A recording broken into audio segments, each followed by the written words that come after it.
الحمد للہ رب العالمین والصلاة والسلام علی سید الانبیاء والمرسلین اما بعد فاعوذ باللہ من الشیطان الرجیم بسم اللہ الرحمن الرحیم۔ سورۃ الروم چل رہی ہے اور تقریباً اس کی 18 آیات کی تفسیر مکمل ہو گئی ہے، اور اللہ تبارک و تعالیٰ نے 18ویں آیات میں 5 نمازوں کا تذکرہ فرمایا۔ اس میں بظاہر نماز کا لفظ استعمال نہیں کیا گیا، لیکن قرآن پاک کے الفاظ کے معانی سے کیا مقصود الہی ظاہر ہوتا ہے، اس کی معرفت کئی طریقوں سے ہوتی ہے۔ کبھی تو خود قرآن کسی مقام پہ وضاحت کرتا ہے کہ ما قبل اس مقام پر جو اللہ تعالیٰ نے بیان فرمایا اس کا مطلب یہ تھا، یا اس کی تفسیر نبی کریم صلی اللہ علیہ وسلم بیان فرماتے ہیں، اور یا پھر صحابہ کرام علیہم رضوان کے اقوال سے اس کا تعین کیا جاتا ہے۔ لہٰذا یہاں پر جو اللہ نے فرمایا کہ اللہ کی پاکی بیان کرو جس وقت تم شام کرو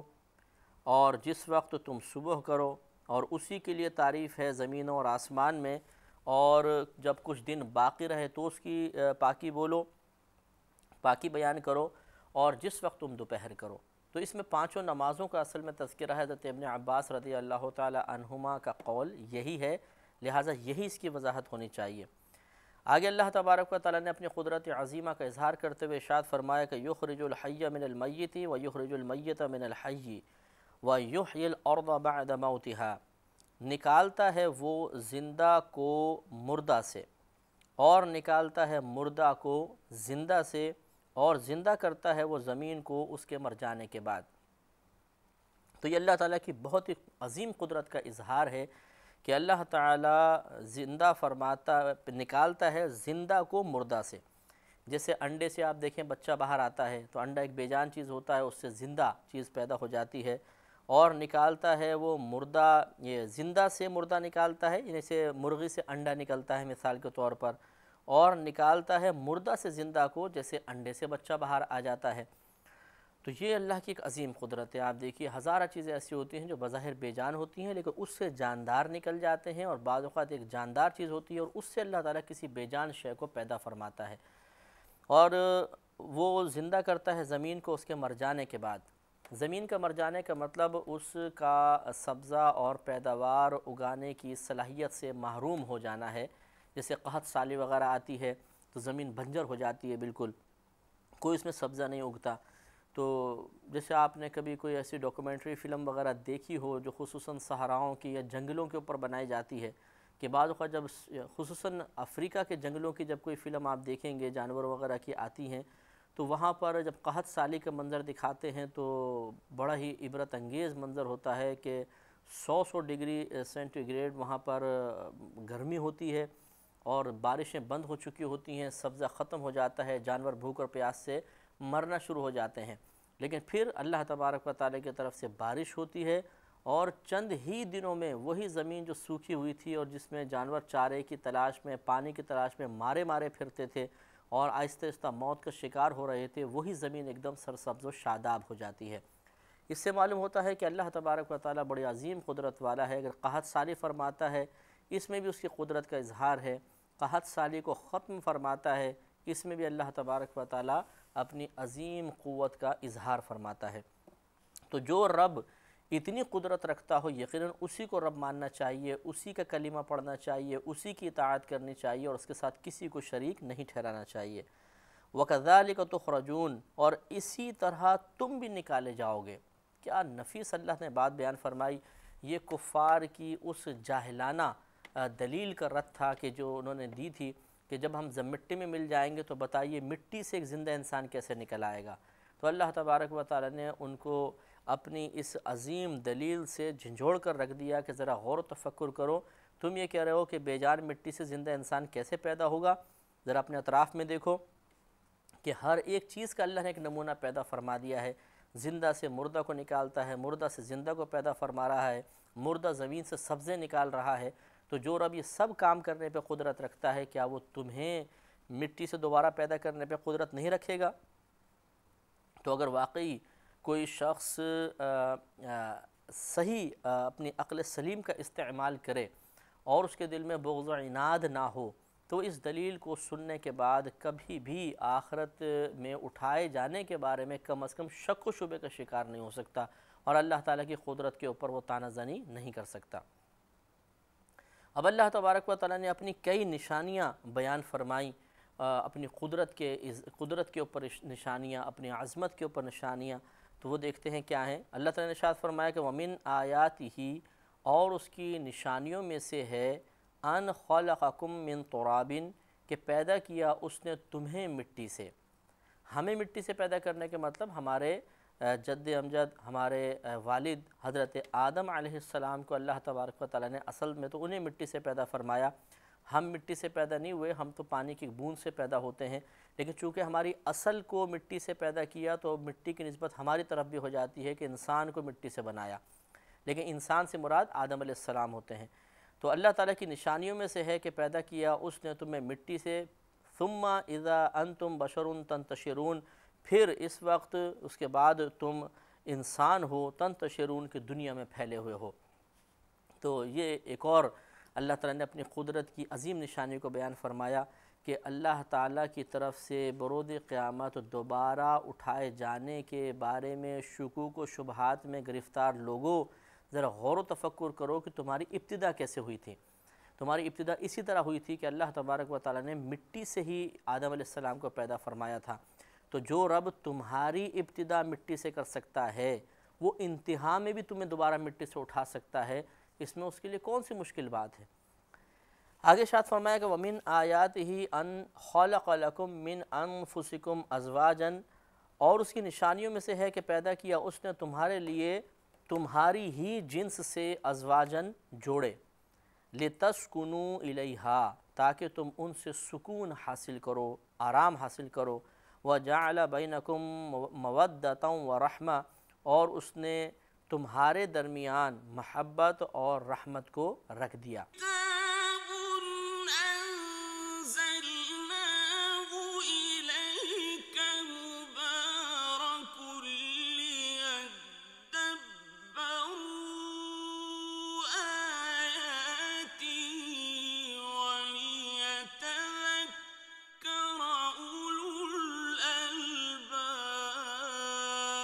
ہم ہی میں سے جوڑے بنائے۔ اگر ہم آدم علیہ السلام کی مثال لیں تو آدم علیہ السلام کی پسلی سے بی بی حوا رضی اللہ تعالی عنہا کو پیدا کیا گیا، تو یہ بھی مراد ہو سکتا ہے کہ ان سے ہی بی بی حوا کو پیدا کیا گیا، اور یہ مراد یہ ہے کہ ہم میں سے جوڑے بنائے کہ جو انسان پیدا ہوتے ہیں ان میں مرد بھی ہوتے ہیں عورتیں ہوتے ہیں، تو اللہ نے ان کو جوڑا جوڑا بنایا، مطلب شادی کی ترغیب دی، اپنے حبیب کریم صلی اللہ علیہ وسلم کو بطور مثال پیش فرمایا۔ تو جب انسان شادی کرتا ہے تو اللہ تعالیٰ نے اس کا مقصد بیان فرمایا لِتَسْكُنُوا إِلَيْهَا، تاکہ تم سکون، اس سے سکون حاصل کرو، ان جوڑوں سے سکون حاصل کرو۔ تو مرد عورت سے، عورت مرد سے سکون حاصل کر کے اپنے تقاضائے نفسانیہ کو نارمل حالت میں رکھتا ہے، اور اس طرح اس سے گناہ کا صدور نہیں ہوتا۔ اور پھر اللہ نے فرمایا کہ تمہارے درمیان اس نے محبت اور رحمت رکھ دی ہے۔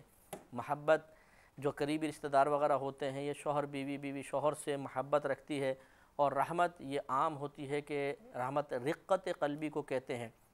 اور یہ انسانیت کے ناطے سب کے ساتھ ہوتی ہے۔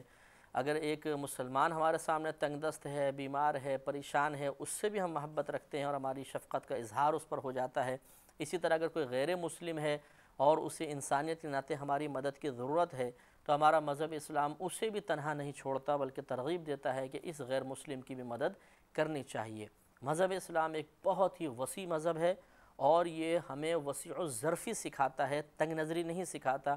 ہم بغض و عناد نہیں رکھتے، ہم کسی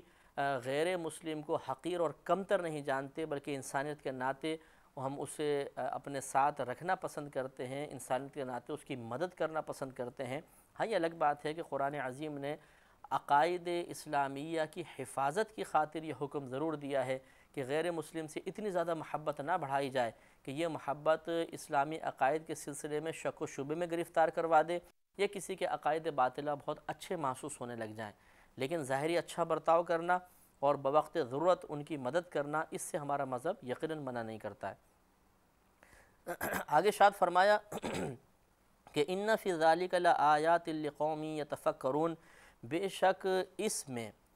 یعنی جو اللہ تعالیٰ نے پیچھے ذکر فرمایا کہ مٹی سے آدم علیہ السلام کو پیدا فرمانا، ان سے بی بی حوا کو پیدا فرمانا، یا آدم علیہ السلام کے جو اولاد تھی ان میں جوڑے جوڑے بنا دینا اور ایک دوسرے سے ان کا سکون حاصل کرنا، ان فی ذالک، بے شک اس میں لآیات، ضرور نشانیاں ہیں، لقوم یتفکرون، ایسی قوم کے لیے جو تفکر کر سکتی ہے، غور کر سکتی ہے۔ تو صحیح بات یہ ہے کہ ہمیں بھی غور و تفکر کرنا چاہیے۔ میں اکثر یہ بات عرض کرتا ہوں کہ ہمارے 24 گھنٹے آخرت کے بارے میں یا اللہ تعالیٰ کی قدرت اور عظمت کے بارے میں غور و تفکر سے خالی ہوتے ہیں۔ ہم بس الٹی سیدھی باتیں سوچتے رہتے ہیں، دنیا کے بارے میں سوچتے رہتے ہیں، کبھی تو دنیا کے بارے میں بھی نہیں سوچتے، بس موجودہ چیز کو دیکھا اس کے بارے میں سوچنے لگ گئے، اس کو دیکھا اس کے بارے میں سوچنے لگ گئے، اس کو دیکھا اس کے بارے میں سوچنے لگ گئے، جیسے دوران سفر ایسے ہی ہوتا ہے تقریباً۔ اور یا پھر بستر پہ بھی لیٹے تو اب کل کیا ہوگا، پرسوں کیا ہوگا، اس کام کا کیا ہوگا، اس کام کا کیا ہوگا، پوری دنیا پہ نظر ڈالتے رہتے ہیں، لیکن عبرت کی نظر نہیں ڈالتے، تفکر کی نظر نہیں ڈالتے، فکر کی نظر نہیں ڈالتے۔ یہی وجہ ہے کہ ہر جانے والی نظر واپس آ کے ہماری پریشانی میں اضافہ کرتی ہے، فضول خیالات میں اضافہ کرتی ہے، یا دل کی نورانیت کو سلب کرنے میں معاون ثابت ہوتی ہے۔ اگر ہم عبرت کی نگاہ ڈالیں، ایک چیز کو دیکھیں اور اس کے بارے میں غور و تفکر کر کے اللہ تعالیٰ کی عظمت کے پہلو تلاش کرنے کی کوشش کریں تو دل میں نور پیدا ہوگا۔ مثال کے طور پہ اگر آپ کھانا ہی کھا رہے ہیں اور بریانی سامنے آپ کی پڑی ہوئی ہے، اگر ہم کھاتے کھاتے ہی اس بات پر غور کرنا شروع کر دیں کہ یہ بریانی کتنی چیزوں کا مجموعہ ہے، مثلا اس میں چاول بھی ہیں، مرچیں، نمک، گرم مسالہ، پھر گرم مسالے میں بہت ساری چیزیں ہیں، مثلا کالی مرچیں ہیں، اس میں دار چینی وغیرہ ڈالی گئی ہے، الائچی بھی بعض لوگ ڈالتے ہیں، اس کے علاوہ آلو اس میں ڈالا گیا ہے، گوشت ڈلا ہوا ہے، پانی بھی اس میں شامل ہے، مرچ نمک وغیرہ بھی ہے۔ اب اس بات پر غور و تفکر شروع کر دیں کہ جو مجموعہ میرے سامنے ایک پلیٹ کے اندر رکھا ہوا ہے، یہ سب سے پہلے کہاں تھا اور کہاں سے چل کر میری پلیٹ تک پہنچا ہے، تو آپ کی عقل حیران رہ جائے گی، اور اللہ تبارک و تعالیٰ کے تقسیم رزق کے نظام پر آپ اش اش کر اٹھیں گے کہ جب آپ یہ غور کریں گے کہ چاول کہیں نہ کہیں کھیت میں اگا ہوگا، یہ گوشت کسی گائے کا، اگر گائے کا ہے یا مرغی کا ہے تو گائے یا مرغی کا، وہ کہاں پر ہوگی پتہ نہیں، مرچیں کہاں اگی ہوں گی، نمک کہاں سے لایا گیا، گرم مسالہ کہاں کہاں اگا، آلو یہ کہاں تھا، اور پھر یہ تمام، اور پانی جو تھا جو اس میں ڈالا گیا ہے وہ پتہ نہیں کہاں سے سٹور شدہ پانی ہمارے پاس پہنچا۔ اور اللہ تعالیٰ نے جس وقت کھیت میں چاول اگے ہوئے تھے، ان چند چاولوں کے دانوں پر یہ مقرر کر دیا تھا کہ یہ چلیں گے اور چل کر آپ کی پلیٹ میں آپ تک پہنچیں گے اور آپ اسے پیٹ میں اتاریں گے۔ تو ذرا غور و تفکر کریں کہ ایک پلیٹ میں موجود جو چیزیں ہیں وہ ہمیں پکار کر کہہ رہی ہیں کہ اللہ تبارک و تعالیٰ کا نظام تقسیم رزق بے نقص ہے، اور اللہ تبارک و تعالیٰ کبھی اس نظام کو قائم کرنے میں تھکتا نہیں ہے، اور بے نقص نظام ہے، اس میں کوئی آپ غلطی نہیں ثابت کر سکتے، کوئی نقص نہیں نکال سکتے، کتنی زبردست حکمت کے ساتھ وہ رزق کو خود ہم تک پہنچاتا ہے۔ اسی لیے ایک بزرگ فرماتے ہیں کہ لوگ یہ سمجھتے ہیں کہ ہم رزق کو تلاش کر رہے ہیں، حالانکہ رزق انہیں تلاش کرتا ہوا ان کے سامنے پہنچتا ہے۔ تو یہ اللہ کی کرم نوازی ہے۔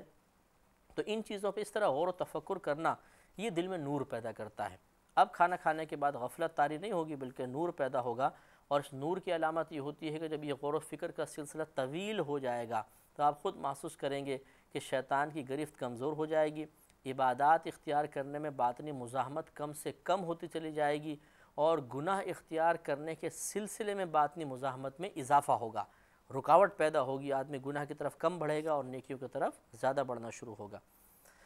مزید اللہ تبارک و تعالیٰ نے نشانیاں بیان فرمائی کہ وَمِنْ آیَاتِهِ، اور اس کی نشانیوں میں سے ہے خلق السماوات والارض، آسمانوں اور زمین کا پیدا فرمانا، واختلاف السنتکم والوانکم، اور تمہاری زبانوں اور تمہارے رنگوں کا مختلف ہونا۔ بڑی پیاری بات ہے، ان فی ذلک لآیات للعالمین، بے شک اس میں ضرور نشانیاں ہیں علم والوں کے لیے۔ تو اللہ تعالیٰ نے فرمایا کہ آسمان اور زمین کی پیدائش میں بھی نشانیاں ہیں، اور واقعی آپ غور و تفکر کریں، زمین اللہ تعالیٰ نے کیسی بنائی، کہیں کی مٹی کیسی، کہیں کی کیسی، پھر پہاڑوں پہ آپ غور و تفکر کریں، اس میں جو سمندر کا نظام اللہ تعالیٰ نے رکھا ہے، دریائی نظام جو اللہ نے رکھا ہے، زمین سے پیداوار کے اگنے کے سسٹم کو آپ دیکھ لیجئے، پھر ہواؤں کی گردش کا معاملہ آپ دیکھ لیں، موسموں کی تبدیلی آپ دیکھ لیں، تو عقل حیران رہ جاتی ہے۔ اور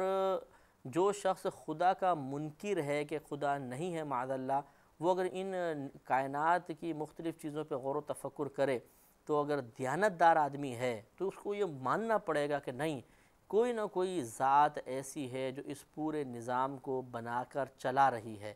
یہ کیسے ہو سکتا ہے کہ اتنا زبردست نظام کہ جو واقعی ایک منصوبہ بندی اور ایک پلاننگ کے تحت محسوس ہوتا ہے، یہ اتفاقی طور پہ چل رہا ہو؟ ایسا کبھی بھی نہیں ہو سکتا، اور وہ ہمارا رب ہے جو اس پورے کائنات کو پیدا کرنے کے بعد اس کے نظام کو چلا بھی رہا ہے۔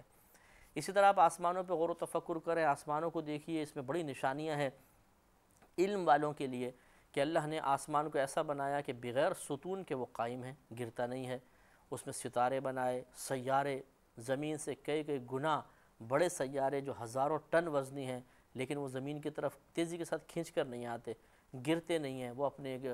مخصوص دائرے میں گردش کرتے چلے جا رہے ہیں۔ یہ تمام نظام کس نے بنایا؟ یقینی سی بات ہے کہ کوئی ایک ذات تو ہے، اور ہمارے نزدیک وہ ذات اللہ تبارک و تعالی کی ہے، اور کوئی بھی اس کے مقابلے میں کوئی ایسی ذات پیش نہیں کر سکتا جس کے بارے میں دعویٰ کر سکے کہ اس ذات نے زمین و آسمان کو پیدا کیا۔ لہذا ماننا پڑے گا کہ زمین و آسمان کا خالق اللہ تعالی ہی ہے، اور اسی کی ہمیں اطاعت کرنی چاہیے۔ پھر اس میں بھی دیکھیے کہ تمہاری زبانوں اور تمہارے رنگوں کے اختلاف میں اللہ تعالیٰ کی نشانیاں ہیں۔ اس میں نشانی اس اعتبار سے آپ دیکھیے کہ ایک ہی آدم علیہ السلام کی سب اولاد ہیں، اور بچوں کا رنگ جو ہے اکثر وہ باپ پر جاتا ہے یا ماں پر جاتا ہے، لیکن آپ ملاحظہ فرمائیے کہ آدم علیہ السلام کی اولاد، اگر آپ جاپانی لوگوں کو دیکھ لیں، امریکنز کو دیکھ لیں، آپ انڈونیشینز کو دیکھیں، پاکستانی لوگوں کو دیکھیں، جو فرنچ لوگ ہیں، آسٹریلیا میں رہنے والے ہیں، ان سب کو دیکھیے کہ سب کی رنگتیں، شکلیں مختلف قسم کی ہوتی ہیں، ان کی زبانیں مختلف ہوتی ہیں، حالانکہ سب آدم علیہ السلام کی اولاد ہیں۔ تو کیا اس میں ایک عظیم نشانی نہیں ہے کہ ایک ہی باپ کی اولاد جب مختلف علاقوں میں گئی تو اللہ تبارک و تعالی نے اس کے ماحول کے اثر کو ذریعہ اور سبب قرار دیا، لیکن حقیقتاً تو فاعل حقیقی اللہ تعالی ہے۔ کسی کی صورت کیسی بنائی، کسی کی صورت کیسی بنائی، کسی کو کوئی رنگت عطا فرمائی، کسی کو کوئی زبان عطا فرما دی۔ مفسرین نے لکھا ہے کہ آدم علیہ السلام کو اللہ تبارک و تعالی نے ایک روایت کے مطابق 7 لاکھ اور ایک روایت کے مطابق 9 لاکھ زبانیں سکھائی تھیں، اور آدم علیہ السلام مختلف زبانوں میں اپنی اولاد سے کلام فرماتے تھے، اور پھر ان کی اولاد ہجرت کر کے جب دوسری جگہ جاتی تھی تو وہ جس زبان میں آدم علیہ السلام نے ان سے کلام کیا ہوتا تھا وہ اسی زبان کو وہاں بیان کرتے تھے، اور ان کے درمیان وہ رائج ہوتی گئی، نسلیں بڑھتی گئیں، ہر خطے کی پھر اپنی زبانیں ہو گئیں۔ تو معلوم یہ ہوا کہ جتنی بھی لغتیں ہیں، جتنی بھی کائنات میں لغتیں، یاد رکھیں یہ توقیفی ہیں۔ توقیفی کا مطلب من جانب اللہ تبارک و تعالیٰ کی طرف سے الہام کردہ ہیں۔ یہ الگ بات ہے کہ ہمارا بھی تصرف بعد میں اس میں شامل ہو گیا، لیکن اصل اللہ تعالیٰ کی طرف سے ہے، اور اس میں اللہ کی عظیم نشانیاں پوشیدہ ہیں۔ اللہ تعالیٰ ہمیں ان تمام باتوں پہ غور و تفکر کی توفیق عطا فرمائے۔ وآخر دعوانا ان الحمد للہ رب العالمین۔